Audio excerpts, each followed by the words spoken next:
எஜமானே, கிறிஸ்துவுக்குள் வாழும் எனக்கு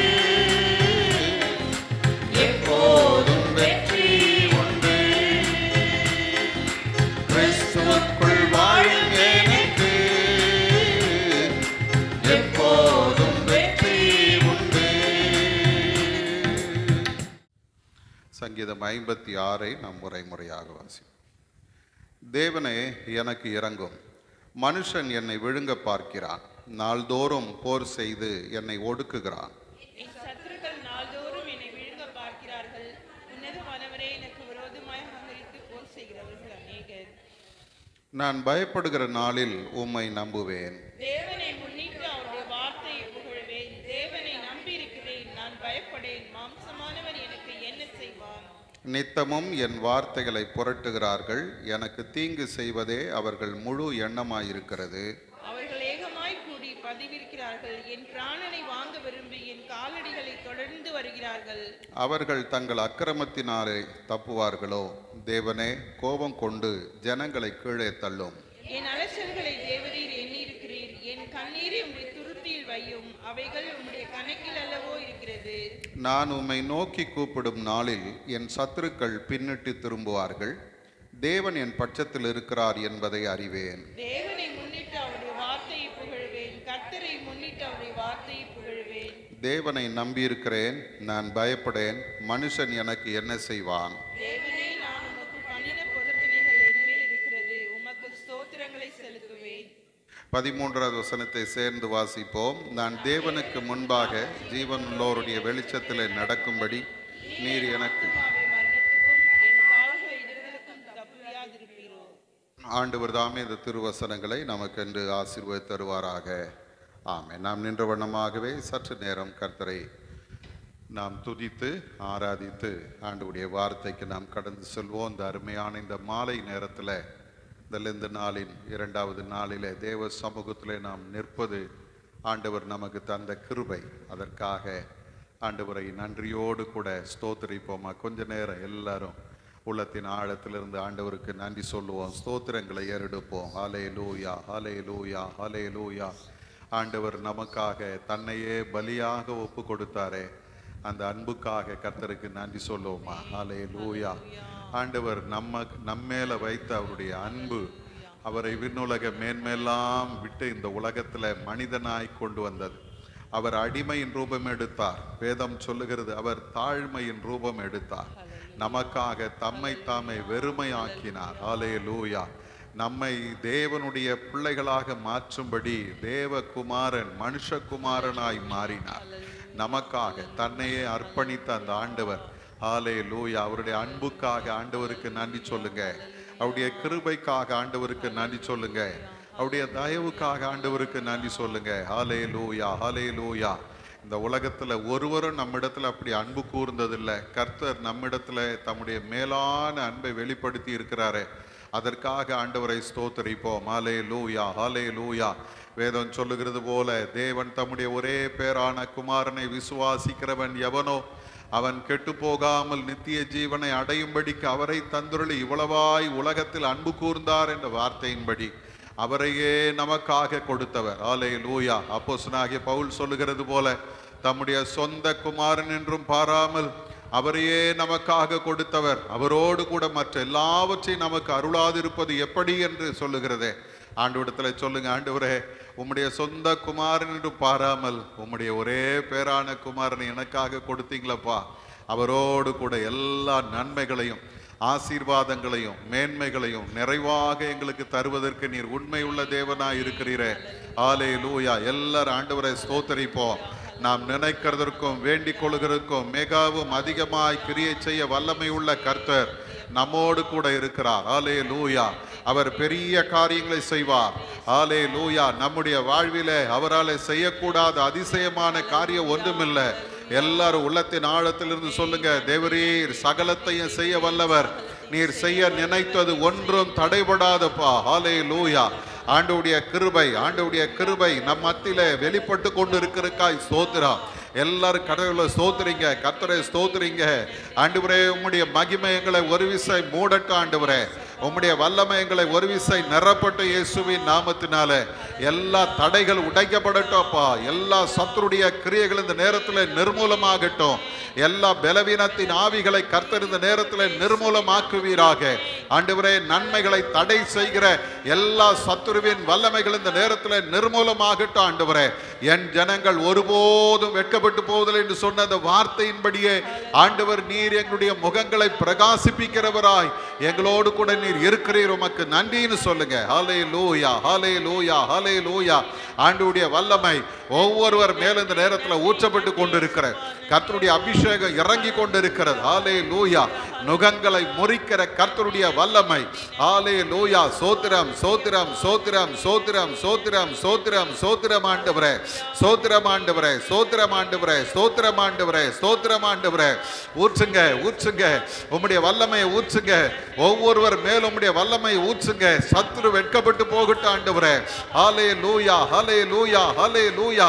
கடவுளுடைய வல்லமை, ஆண்டவருடைய வல்லமை, வல்லமை ஒவ்வொருவர் மேலும் இறங்கட்டும் ஆண்டவரே. நாங்கள் பலனடைந்தவர்களாய் இந்த இடத்திலிருந்து வெளியே போகட்டும் ஆண்டவரே. உம்முடைய வல்லமையினால் நிறைந்தவர்களாய் இந்த இடத்திலிருந்து வெளியே போகட்டப்பா ஆண்டவரே. வந்த ஒருவரும் வெறுமையாய் போகக்கூடாது. கடவுளுடைய வல்லமை ஒவ்வொருவரும் இந்த நேரத்தில் நிரப்பட்டும் சுவாமி. ஹல்லேலூயா. அற்புதங்களை காணும்படி எங்களுடைய கண்களை நீர் திறந்தருள போகிறதற்காய் ஸ்தோத்திரம். அற்புதங்களை நாங்கள் பார்க்க போகிறோம். எல்லாரும் சொல்லுங்க, அற்புதங்களை நாங்கள் பார்க்க போகிறோம் ஆண்டவரே. உம்முடைய மகிமையை நாங்கள் பார்க்க போகிறோம் ஆண்டவரே. இந்த லெந்து நாட்கள்ல கர்த்தருடைய வல்லமை நாங்கள் பார்க்க போகிறோம் ஆண்டவரே. ஹல்லேலூயா, ஹல்லேலூயா. நன்றி சுவாமி, நன்றி. ஆண்டவருடைய கிருபை நம்மோடு கூட இருக்கிறதுக்காக கர்த்தருக்கு நன்றி சொல்லுவோம். ஆண்டவர் இம்மட்டும் நடத்தினவர். ஹல்லேலூயா. தொடர்ந்து நம்மை நடத்துவார். நம்மை நடத்துகிறவர் அவர் வல்லமை உள்ளவர். எல்லாரும் ஆண்டவருக்கு நன்றி சொல்லுங்க. ஹல்லேலூயா, ஹல்லேலூயா, ஹல்லேலூயா. நன்றி அப்பா, நன்றி அப்பா, நன்றி அப்பா. உம்மை நன்றியோடு ஸ்தோத்திரிக்கிறோம். மனமிரங்கும் தெய்வம் இயேசு, சுகம் தந்து நடத்தி செல்வா. மனம் இறங்கும் தெய்வம் இயேசு, சுகம் தந்து நடத்தி செல்வா. யெகோவா ரஃபா இன்றும் வாழ்கிறார். சுகம் தரும் தெய்வம் இயேசு, சுகம் என்று தருகிறார். மனம் இறங்கும் தெய்வம் இயேசு, சுகம் தந்து நடத்தி செல்வா. மனம் இறங்கும் தெய்வம் இயேசு, சுகம் தந்து நடத்தி செல்வா. பேதுரு வீட்டுக்குள் நுழைந்தார், மாமி கரத்தை பிடித்து தூக்கினார். பேதுரு வீட்டுக்குள் நுழைந்தார், மாமி கரத்தை பிடித்து தூக்கினார். காய்ச்சல் உடனே அன்று நீங்கிற்று, அவள் கர்த்தர் தொண்டு செய்து மகிழ்ந்தார். காய்ச்சல் உடனே அன்று நீங்கிற்று, அவள் கர்த்தர் தொண்டு செய்து மகிழ்ந்தார். யெகோவா ரஃபா இன்றும் வாழ்கிறார். சுகம் தரும் தெய்வம் இயேசு, சுகம் என்று தருகின்றார். யெகோவா ரஃபா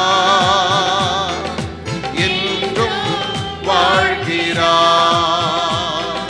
சுகம் தரும் தெய்வம் இயேசு, சுகம் என்று தருகிறார். இறங்கும் தெய்வம் இயேசு, சுகம் தந்து நடத்தி செல்வார். மனம் இறங்கும் தெய்வம் இயேசு, சுகம் தந்து நடத்தி செல்வார். நிமிர முடியாத கூனி அன்று இயேசு அவளை கண்டார். நிமிர முடியாத கூனி அன்று இயேசு அவளை கண்டார்.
சுகம் தந்து என்னை நடத்துவீரப்பா.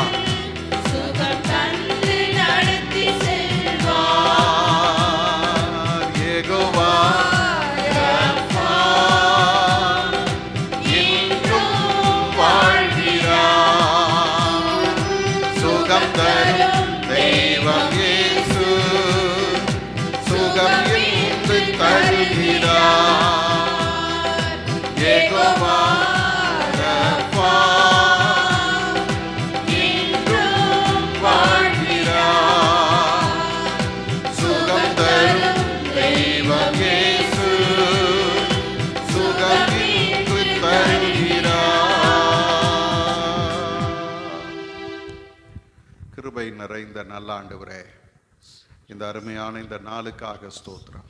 இந்த நேரத்தில் நாங்கள் உம்முடைய வார்த்தைகளை தியானிக்கும் பொழுது ஆண்டவர் எங்களோடு கூட நீர் இடைபடும்படியாய் ஜெபிக்கிறோம். இந்த வருடத்தில் இந்த லெந்து நாட்களில் நீர் எங்களோடு கூட என்ன பேச விரும்புகிறீரோ நீர் எங்களோடு பேசுங்கப்பா. நாங்கள் உம்முடைய வார்த்தைகளை தியானிக்கும் பொழுது அவைகள் எங்களுக்குள்ளே கிரியை செய்யட்டும். எங்களை இன்னும் உம்மை நெருங்கி சேரவும் ஆண்டவரே, துளிர் விட்டு காய் காய்த்து கனி கொடுக்கிற இந்த நல்ல வாழ்க்கை எங்களுடைய வாழ்க்கையில் இந்த வருடத்தில் தாங்கப்பா. உம்முடைய சமூகத்தில் எங்களை தாழ்த்தி அர்ப்பணிக்கிறோம். பொறுப்பெடுத்துக்கொள்ளும். இயேசுவின் மூலம் ஜெபிக்கிறோம் பிதாவே. ஆமென். ஆமென். இந்த அருமையான நாளிலும் வந்த உங்கள் யாவரையும் ஆண்டவருடைய நாமத்தினாலே வாழ்த்துகிறேன், வரவேற்கிறேன். ஆண்டவர் தாமே இந்த நாளுக்கும் இந்த நேரத்திற்கும் உரிய எல்லா ஆசீர்வாதங்களினாலும் உங்களை நிறைத்து வழி நடத்துவாராக. இந்த வருடத்திலும் நாம் இந்த லெந்து நாட்களில் தியானிக்க போகிற தியானத்துக்கு ஆதாரமான வசனம் 1 கொரிந்தியரின் புஸ்தகம் 1ஆம் அதிகாரம் 26வது வசனத்தின் முதல் பகுதி. 1 கொரிந்தியர் 1ஆம் அதிகாரம் 26வது வசனத்துடைய முதல் பகுதி. எப்படியெனில் சகோதரரே, நீங்கள் அழைக்கப்பட்ட அழைப்பை பாருங்கள். நீங்கள் அழைக்கப்பட்ட அழைப்பை பாருங்கள். அருமையானவர்களே, இந்த இடத்துல நாம் பார்க்கும் பொழுது இந்த வேத பகுதியில் இந்த 1 கொரிந்தியர் 1ஆம் அதிகாரத்தில் 25வது வசனத்திலிருந்து நாம் பார்க்கும்போது ஆண்டவர் தெரிந்தெடுக்கிற மனிதர்கள் அல்லது ஆண்டவர் அழைக்கிற மக்கள் என்று இந்த இடத்துல பவுல் ஒரு அருமையான ஒரு காரியத்தை அவர் சொல்லித் தருகிறார். அதில் ஆண்டவர் தெரிந்தெடுக்கிற மக்கள் எப்படிப்பட்டவர்கள் என்று பார்க்கும்போது பைத்தியமானவர்கள், பலவீனங்கள், அப்புறம் அதாவது 27வது வசனத்தில் சொல்றாரு, ஞானிகளை வெட்கப்படுத்தும்படி தேவன் உலகத்தில் பைத்தியமானவைகளை தெரிந்து கொண்டார். பலமுள்ளவைகளை வெட்கப்படுத்தும்படி தேவன் உலகத்தில் பலவீனமானவைகளை தெரிந்து கொண்டார். உள்ளவைகளை அவமாக்கும்படி உலகத்தில் இழிவானவைகளையும் இல்லாதவைகளையும் அற்பமான எண்ணப்பட்டவைகளையும் தேவன் தெரிந்து கொண்டார். இப்போ தெரிந்தெடுப்பு என்று வரும்பொழுது ஆண்டவருடைய தெரிந்தெடுப்புக்கும் மனிதனுடைய தெரிந்தெடுப்புக்கும் நிறைய வித்தியாசம் இருக்குது. நீங்கள் ஒரு வேலைக்கு போகிறீங்க அப்படின்னா அந்த வேலையில் இன்டர்வியூ வைப்பாங்க. அவங்க கேட்குற கேள்விக்கு சரியான பதில் சொல்கிறவங்களுக்கு தான் அங்கே வேலை. ஆனால் இங்கே இன்டர்வியூ எப்படிப்பட்டது அப்படின்னா பைத்தியங்களை தெரிந்தெடுக்கிறார், பலவீனமானவர்களை தெரிந்தெடுக்கிறார், இழிவானவைகளை தெரிந்தெடுக்கிறார், இல்லாதவைகளை தெரிந்தெடுக்கிறார். அப்போ ஆண்டவருடைய தெரிந்தெடுப்பு இங்கே நாம் பார்க்கும்போது வித்தியாசமாக இருக்கிறது.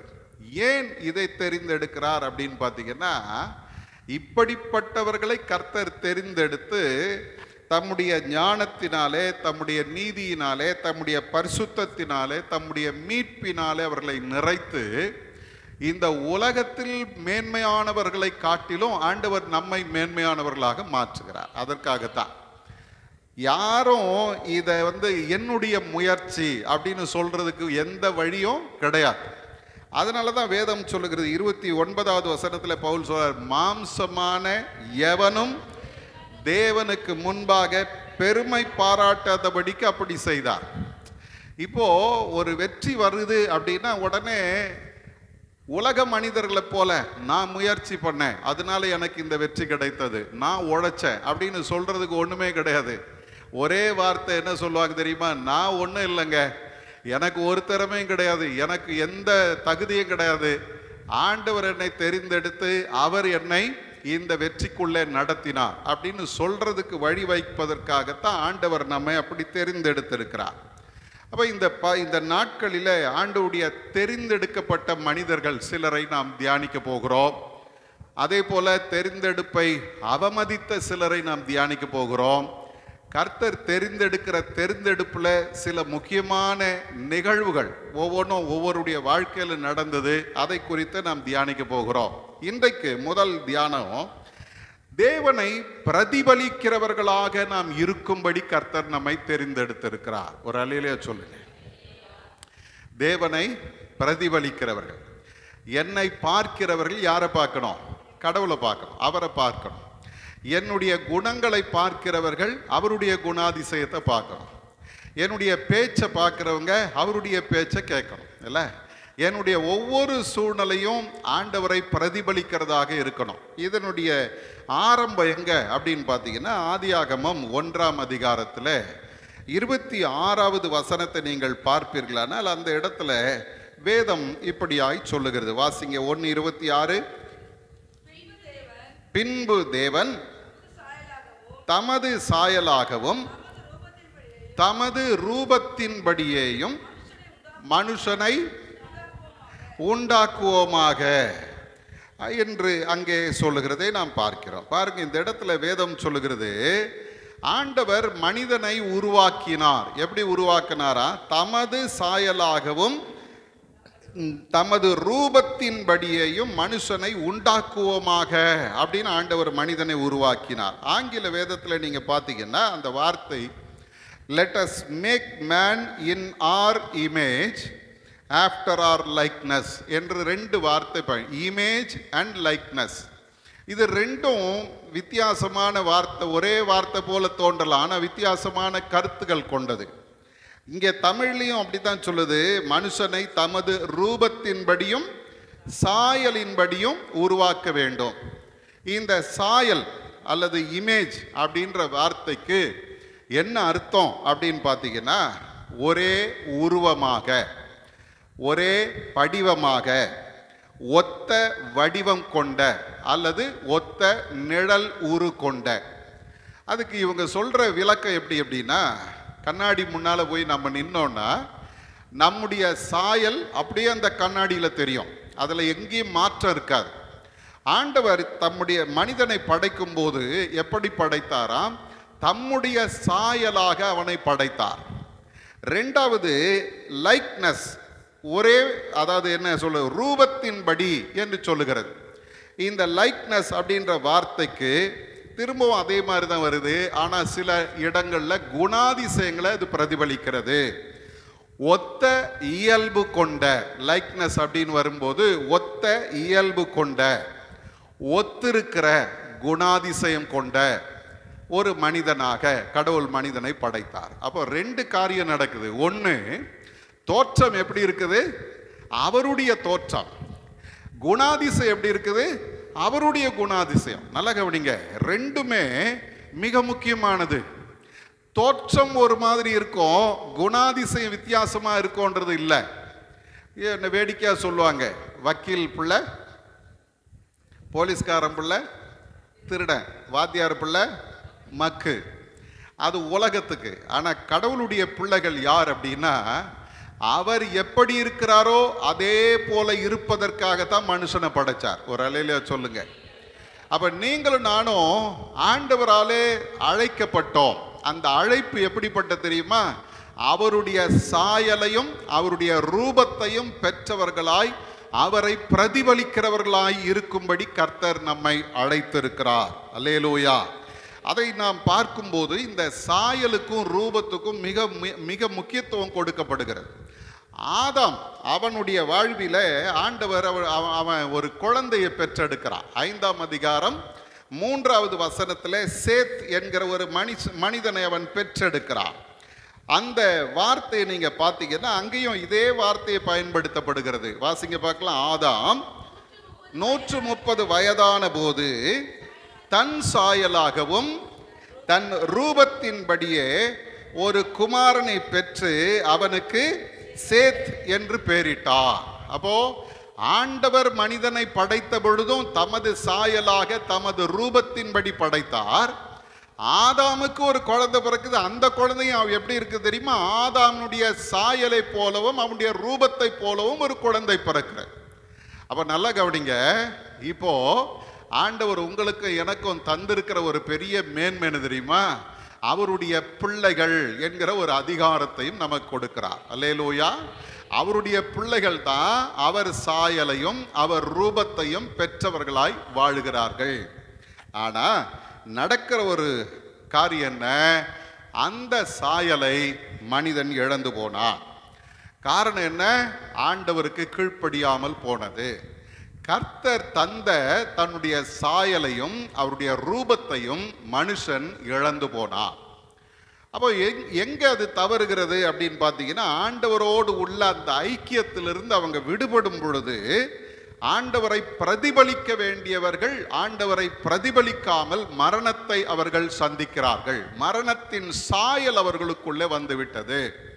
எனக்கு அருமையான தேவஜனமே, இந்த லெந்து நாட்களில் நீங்களும் நானும் செய்ய போகிற ஒரு காரியம் என்ன அப்படின்னா, ஆண்டவரே, நான் இழந்த உம்முடைய சாயலையும் உம்முடைய ரூபத்தையும் திரும்ப பெற்றுக்கொள்வதற்கு எனக்கு நீர் உதவி செய்யும் என்று அவரிடத்திலே நாம் கேட்க போகிறோம். சரியா? ஒன்று, அவருடைய சாயலையும் அவருடைய ரூபத்தையும் பெற்று அவரை பிரதிபலிக்கிறவர்களாக கர்த்தர் நம்மை அழைத்தார். ரெண்டாவது, ஆதியாகமம் 2 அதிகாரம் 7வது வசனத்தில் நீங்க பார்த்தீங்கன்னா, அந்த இடத்துல ஆண்டவர் மனிதனுக்கு தந்த 2வது ஒரு காரியத்தை அங்கே பார்க்கிறோம். என்ன சொல்லுது பாருங்க. தேவனாகிய கர்த்தர் மனுஷனை பூமியின் மண்ணினாலே உருவாக்கி ஜீவ சுவாசத்தை அவர் நாசியிலே ஊதினார். மனுஷன் ஜீவ ஆத்துமாவானான். முதல்ல அவருடைய சாயலையும் அவருடைய ரூபத்தையும் கொடுத்தார். ரெண்டாவது நாம் இங்கே பார்க்கிறோம், அவருடைய சுவாசத்தையே நமக்கு கொடுத்தார். ஊதினாரா? மனுஷனுடைய நாசியில கர்த்தர் ஊதினார். வேதம் சொல்லுகிறது மனுஷன் என்ன ஆனா? ஜீவ ஆத்துமாவானா. எப்படி ஆண்டவருக்குள்ள ஜீவன் இருந்ததோ அதே போல மனிதனுக்குள்ள ஆண்டவருடைய ஜீவன் வாசமாக இருந்தது. ஒரு அல்லேலூயா சொல்லுங்க. அல்லேலூயா. அவருடைய ஜீவன் மனிதனுக்குள்ளே வாசமாக இருந்தது.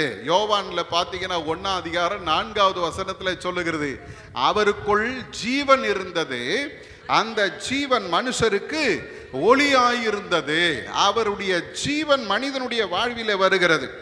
இப்ப பாருங்க, பாவம் செய்த பொழுது அந்த சாயலையும் அந்த ரூபத்தையும் அந்த ஜீவனையும் மனுஷன் இழந்து போனான். வேதம் சொல்லுகிற ரோமரின் புஸ்தகம் 5ஆம் அதிகாரம் 12வது வசனத்தை நாம் பார்ப்போமானால், அங்கே பவுல் சொல்றாரு, பாவம் ஒரு மனிதனுடைய பாவத்தினாலே மரணம் பிரவேசித்தது என்று சொல்லுகிறார்.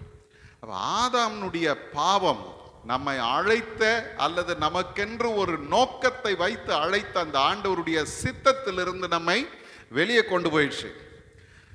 அதே அந்த பழைய ஜீவனையும் ஆண்டவருடைய அந்த அந்த சாயலையும் அந்த ரூபத்தையும் பெற வேண்டும் என்பதற்காகத்தான் இயேசு கிறிஸ்து இந்த உலகத்தில் மனிதனாக வந்தார்.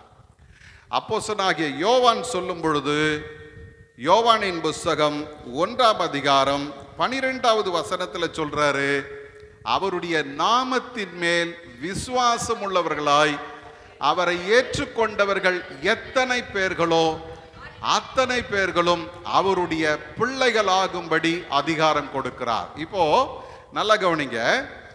சேத்து பிறந்த பொழுது அவனை அங்க எப்படி சொல்லுது? ஆதாமுடைய சாயலாகவும் ஆதாமுடைய ரூபமாகவும் ஒரு குழந்தை பிறந்தது. இப்போ நீங்களும் நானும் இயேசுவை விசுவாசித்து அவரை ஏற்றுக்கொள்ளும் போது நாம் அவருடைய பிள்ளைகளாக மாறுகிறோம். பிள்ளைகளாக மாறும்போது அவருடைய சாயலும் அவருடைய ரூபமும் நமக்குள்ள வருகிறது. அல்லேலூயா, அல்லேலூயா. ஏற்கனவே நான் உங்களுக்கு சொல்லி இருக்கிறேன், ஒரு ஒரு மிகச்சிறந்த ஒரு ஓவியன், கிறிஸ்துவனுடைய கடைசி ராபோஜனத்தை வரையும்படியாக அவர் முயற்சி செய்கிறார். அப்போ அவருக்கு ஒரு ஆசை, ஒரு மாடலை வச்சு வரையணும். இயேசுவை போல ஒரு மனிதன் வேணும். தேடினார் தேடினார் தேடினார், கடைசியாக ஒருத்தனை கண்டுபிடிச்சார். அவனை கூட்டி கொண்டு வந்து உட்கார வைத்து அவன் முகத்தை பார்த்து அப்படியே வரைஞ்சார். அந்த முகத்தை பார்க்கும் போதெல்லாம் இந்த மனிதனுக்கு அவ்வளவு ஆச்சரியம். ஒரு இயேசுவை போல ஒரு அழகான முகம் இவனுக்கு இருக்குதே அப்படின்னு ஆச்சரியப்பட்டு கொண்டே வரைந்தார். எல்லாம் முடிஞ்சது, அவன் போயிட்டான். இப்ப மற்ற சீஷர்களுடைய முகங்களை எல்லாம் வரைஞ்சிக்கிட்டே வந்தவர் இப்ப யூதாசனுடைய முகம் வரையணும். இந்த யூதாசனுடைய முகத்தை வரைவதற்காக அதே மாதிரி ஒரு மாடல் தேடுறார். யூதாசனுடைய முகம்னா எப்படி இருக்கணும்? அவன் காட்டி கொடுத்தவன், கொஞ்சம் கொடூரமா இருக்கணும், திருட்டு முகமா இருக்கணும், அவனை பார்க்கும் போதே இவன் திருடன் அப்படின்னு தெரியணும். இப்படி யோசிச்சு இவர் இப்போ ஒவ்வொரு இடமா போய் உட்கார்ந்து ஆட்களை பார்க்குறாரு. இன்னார் இன்னார், இவங்க முகம் செட் ஆகுமா, இவங்க சரியா இருப்பாங்களா அப்படின்னு பார்க்கும்போது திடீர்னு ஒரு முகத்தை பார்க்குறாரு. அந்த முகத்தை பார்த்த உடனே இவருக்கு இதுதான் யூதாசனுடைய முகமா இருக்கணும் அப்படின்னு சொல்லி தீர்மானம் பண்ணி அவனிடத்துல போய் பேசினாரு.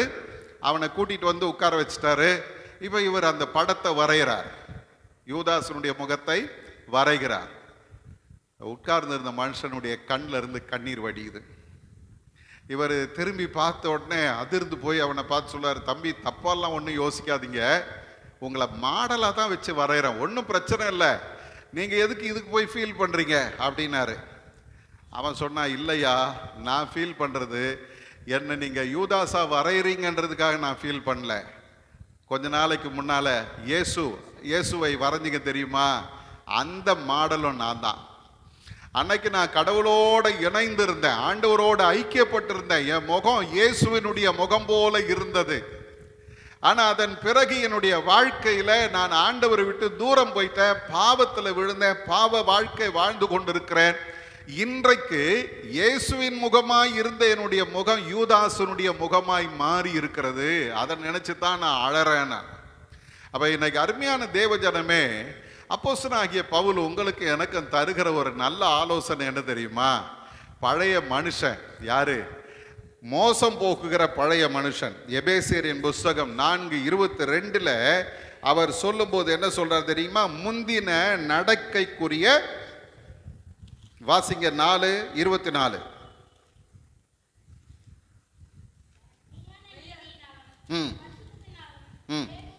22. அந்தபடி முந்தின நடக்கைக்குரிய மோசம் போக்கும் இச்சைகளாலே கெட்டு போகிற பழைய மனுஷனை நீங்கள் கலைந்து போடுங்கள். அவ இன்னைக்கு ஆண்டவருடைய வேதம் உங்களை என்னையும் பார்த்து சொல்லுகிறது, நீ அழைக்கப்பட்ட அழைப்பு எதற்காக தெரியுமா? கர்த்தரை பிரதிபலிப்பதற்காக. ஆனா எங்கேயோ ஒரு இடத்துல தவறி போய் கர்த்தரை பிரதிபலிக்க வேண்டிய நீ மரணத்தின் சாயலை தரித்து அந்த மேன்மை இழந்து போய் இருக்கிறாய். இப்போ மனுஷன் எப்படி இருக்கிறான்? பைபிள் சொல்லுது, நடக்கை, முந்தின நடக்கைக்குரிய மோசம் போக்கும் இச்சைகளாலே கெட்டு போகிற பழைய மனுஷன்.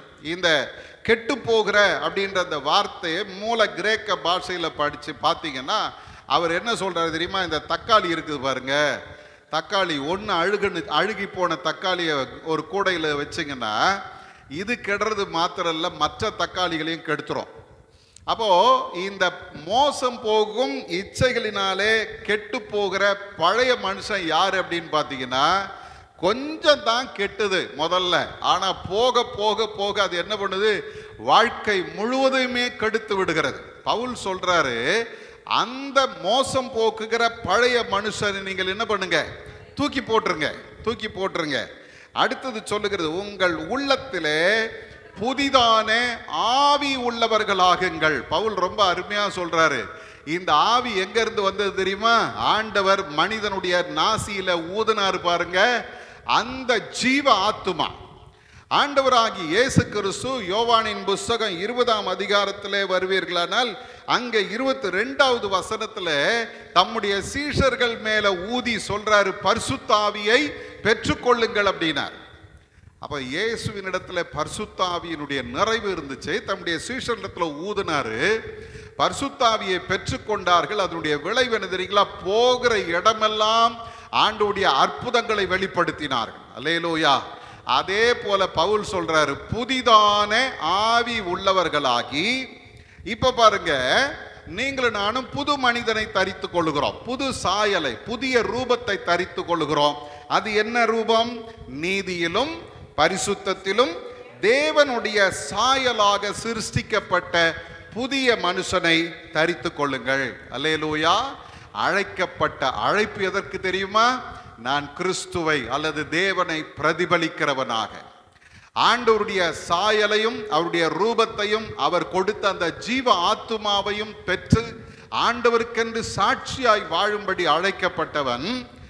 உலகத்தின் சிற்றின்பங்களும் உலக காரியங்களும் என்ன அந்த சாயலையும் அந்த ரூபத்தையும் அந்த ஆவியையும் இழந்து போக செய்தது.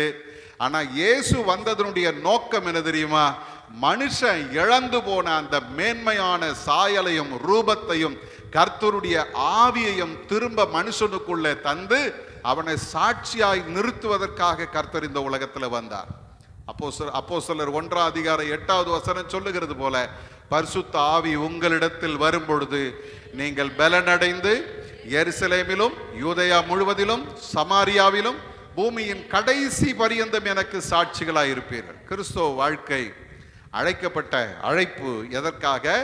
கர்த்தரை பிரதிபலிப்பதற்காக. இன்னைக்கு நீங்களும் நானும் செய்ய வேண்டிய ஒரு காரியம் உண்டு. ஆண்டவரே, பழைய மனுஷனை கலைந்து போட்டு புதிய ஆவியையும் புதிய மனிதனையும் தரித்து கொண்டு உம்மை இந்த உலகத்திற்கு வெளி காண்பிக்கிற நல்ல கிறிஸ்தவர்களாக நாங்கள் வாழ, உம்முடைய பிள்ளைகளாக வாழ கிருபை செய்யும். கண்களை மூடுவோமா? ஆண்டவருடைய சமூகத்தில் ஒரு விசை நம்மை நாம் ஒப்பு கொடுப்போம். ஆண்டவருடைய பாதத்தில் நம்மை அர்ப்பணிப்போம். கர்த்தாவே, உமக்கு சாட்சிகளாய் நாங்கள் வாழணும், உம்மை பிரதிபலிக்கிறவர்களாய் வாழணும். எங்கேயோ நாம் தவறிவிட்டோம், ஆண்டவருடைய சாயலை தவறிவிட்டோம், ஆண்டவருடைய ரூபத்தை தவறவிட்டு விட்டோம். அவர் நமக்கு கொடுத்த அந்த ஜீவ ஆத்துமாவை மனிதனுடைய பாவம் மனுஷனிடத்திலிருந்து எடுத்து போட்டு விட்டது. மரணம் மனிதனை பிடித்து கொண்டது. அந்த மரணத்தை மேற்கொள்ள வேணும். தேவனுடைய சாயலை திரும்ப பெற்றுக்கொள்ள வேணும். ஆண்டவருடைய ஆவியை திரும்ப பெற்றுக்கொள்ள வேணும். ஆண்டவருடைய ரூபத்தை திரும்ப பெற்றுக்கொள்ள வேணும். ஒரே வழிதான், இயேசு நமக்காக இந்த உலகத்தில் வந்தார். யாரெல்லாம் அவரை ஏற்றுக்கொள்ளுகிறார்களோ அவர்கள் அவருடைய பிள்ளைகளாக மாறுகிறார்கள். பிள்ளைகளாக மாறுகிறவர்கள் அவருடைய சாயலையும் அவருடைய ரூபத்தையும் பெற்றுக்கொள்ளுகிறார்கள். அவரிடத்துல பரிபூர்ணமாய் இருந்த அந்த ஜீவன் நமக்குள்ள வெளிப்படுகிறது. நீங்கள் நானும் பரிசுத்த ஆவி என்கிற அந்த உன்னதமான பலனை பெற்றவர்களாய் சாட்சியாய் வாழ கர்த்தர் நம்மை ஏற்படுத்தி இருக்கிறார். இந்த வருடம் நீங்கள் நானும் அந்த புது மனிதனை தரித்து கொள்ள போகிறோம். இந்த புது மனிதனை பார்க்கிறவர்கள் சொல்ல போறாங்க, இவங்க கிறிஸ்தவங்க, இவர்களுக்குள்ள கர்த்தருடைய வல்லமை இருக்கிறது, இவர்களுக்குள்ள கர்த்தருடைய ஆவியானவர் வாசம் பண்ணி கொண்டிருக்கிறார், ஆண்டவருடைய வல்லமை இவர்களுக்குள்ள இருக்கிறது, ஜீவன் இவர்களுக்குள்ள இருக்கிறது அப்படின்னு நம்மளை பார்த்து சொல்ல போறாங்க. ஆண்டவரே, அந்த அழைப்பை நாங்கள் உறுதிப்படுத்தி கொள்ள எங்களுக்கு கிருபை செய்யுங்க. எல்லாரும் நம்மை ஆண்டவருக்கு அர்ப்பணிப்போமா? பரிசுத்தமுள்ள எங்கள் நல்ல ஆண்டவரே, இந்த அருமையான இந்த நாளுக்காக உம்மை துதிக்கிறோம். இந்த நாளிலே நீர் எங்களுக்கு தந்த இந்த வார்த்தைக்காக ஸ்தோத்திரம். மனிதனை உம்முடைய சாயலாகவும் உம்முடைய ரூபமாகவும் படைத்து உம்முடைய ஜீவனை மனிதனுக்குள்ளே கொடுத்தீர் சுவாமி. ஆனால் ஆதாம் பாவத்தில் விழுந்த பொழுது அந்த சாயலையும் அந்த ரூபத்தையும் ஆண்டவர் தனக்கு தந்த அந்த ஆத்துமாவையும் ஜீவ ஆத்துமாவையும் இழந்து போய் மரணத்துக்குள்ளே கடந்து போனார். ஆனாலும் கிறிஸ்து எங்களுக்காக இந்த உலகத்தில் வந்து திரும்பவும் அந்த சாயலையும் அந்த ரூபத்தையும் எங்களுக்கு கொடுத்து பரிசுத்த ஆவி என்கிற அந்த உன்னதமான புதிய ஆவியை எங்களுக்குள்ளே நீர் தந்து எங்களை நீர் வாழ வைத்திருக்கிறீர். உமக்கு சாட்சிகளாய் நாங்கள் வாழ எங்களை உமக்கு அர்ப்பணிக்கிறோம் சுவாமி. எங்களை எடுத்து பயன்படுத்தும். உம்முடைய கிருபை எங்களை சூழ்ந்து கொள்ளட்டும். உம்முடைய திரு நாமம் எங்களிலே மகிமைப்படட்டும். இயேசுவின் மூலம் ஜெபிக்கிறோம் எங்கள் நல்ல பிதாவே. ஆமென், ஆமென்.